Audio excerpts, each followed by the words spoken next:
નવસારીમાં ફરી શ્વાનનો આતંક। એક જ દિવસમાં 6 ને બચકા ભરતા લોકોમાં ફફડાટ। 5 વર્ષના બાળકથી લઈને 73 વર્ષના દાદાને લીધા બાદમાં।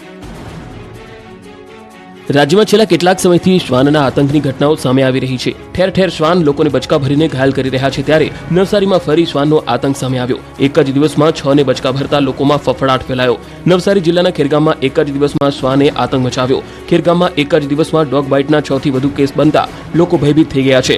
એક જ દિવસમાં શ્વાને 6 લોકોને બચકા ભરીને ઘાયલ કર્યા, જેમાં બાળકો, મહિલાઓ અને વૃદ્ધો સામેલ છે। આ ઘટનામાં એક બાળક સહિત કુલ 6 લોકોને બચકા ભરીને શ્વાને ગંભીર રીતે ઘાયલ કર્યા છે। આ તમામને હાલમાં ખેરગામની રેફરલ હોસ્પિટલમાં સારવાર માટે ખસેડાયા છે।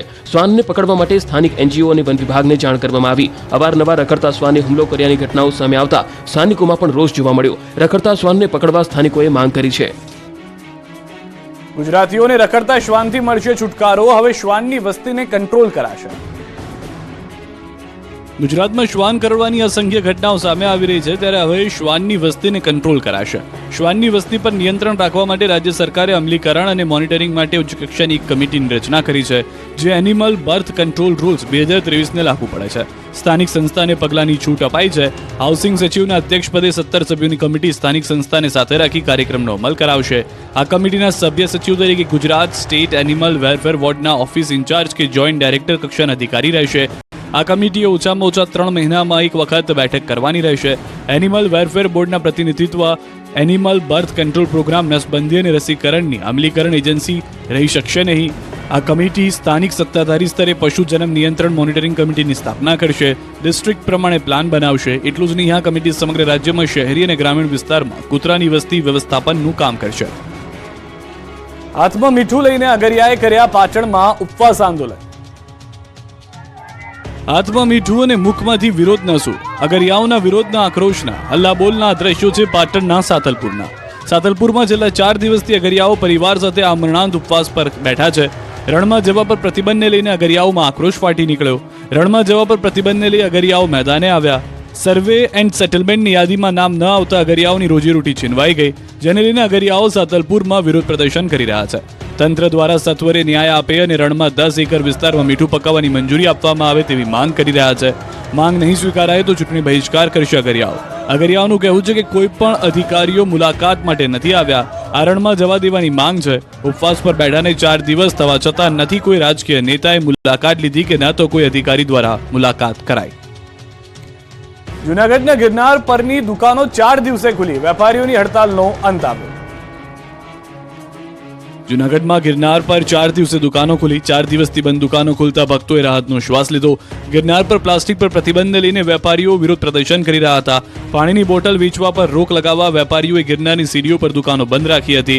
4 દિવસથી દુકાનો બંધ રાખીને વેપારીઓ હડતાલ પર ઉતર્યા હતા, પરંતુ તંત્રે વેપારીઓની વાત માની લીધા જૂનાગઢના ગિરનાર પર છેલ્લા કેટલાક દિવસોથી ચાલી રહેલી વેપારીઓની હડતાલ સમેટાઈ।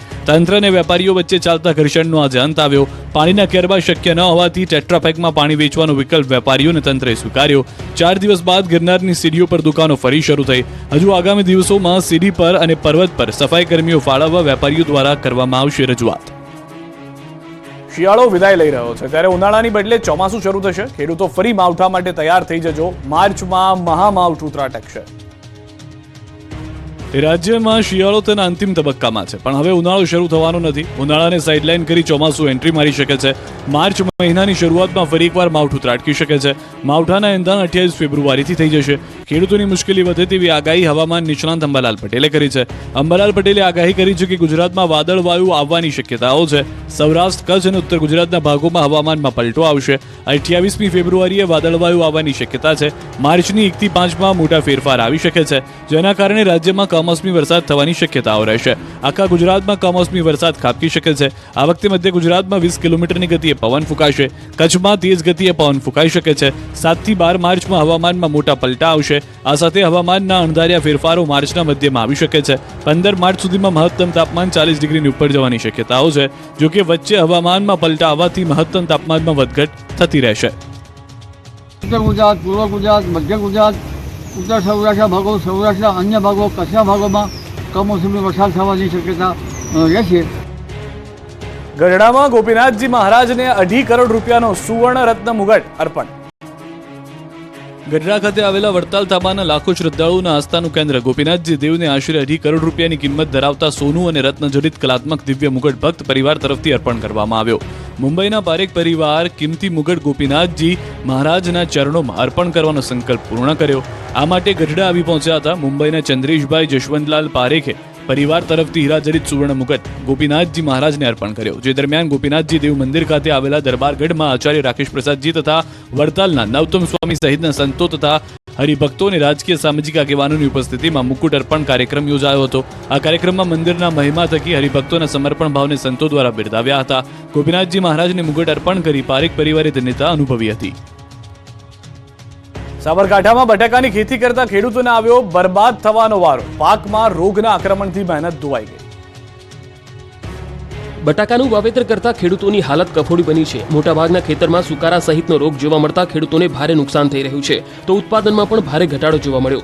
સાબરકાંઠા જિલ્લામાં 27,000 હેક્ટર કરતા વધુ વિસ્તારમાં બટાકાનું વાવેતર કરવામાં આવ્યું. એમાંય મોટાભાગના ખેડૂતોએ કોન્ટ્રાક્ટ ફાર્મિંગ દ્વારા ખેતી કરી. બટાકાની ખેતી પાછળ 1 વીઘા દીઠ 50,000 થી 55,000નો ખર્ચ થાય છે. હાલની પરિસ્થિતિ એવી છે કે બટાકાના પાકમાં સુકારાનો રોગ જોવા મળ્યો, જેને લઈ બટાકાના પાન બગડી ગયા અને ખેતર જાણે કે સુકાઈ ગયું હોય તેવા દ્રશ્યો સર્જાયા. તો મૂળિયા પણ કોહવાઈ ગયા છે. એક બે નહીં, મોટાભાગના ખેતરોમાં સુકારાનો રોગ જોવા મળ્યો. બટાકાના વાવેતરના ખર્ચ ઉપરાંત 20,000 થી 25,000ની દવાઓનો છંટકાવ કરવા છતાં પણ આ સુકારાનો નિવેડો આવ્યો નથી, જેના કારણે ખેડૂતોને ઉતારામાં ભારે નુકસાન જોવા મળ્યું. બટાકાની સાઈઝ સોપારી જેવી બની જતા ખેડૂતોની હાલત કફોડી બની છે.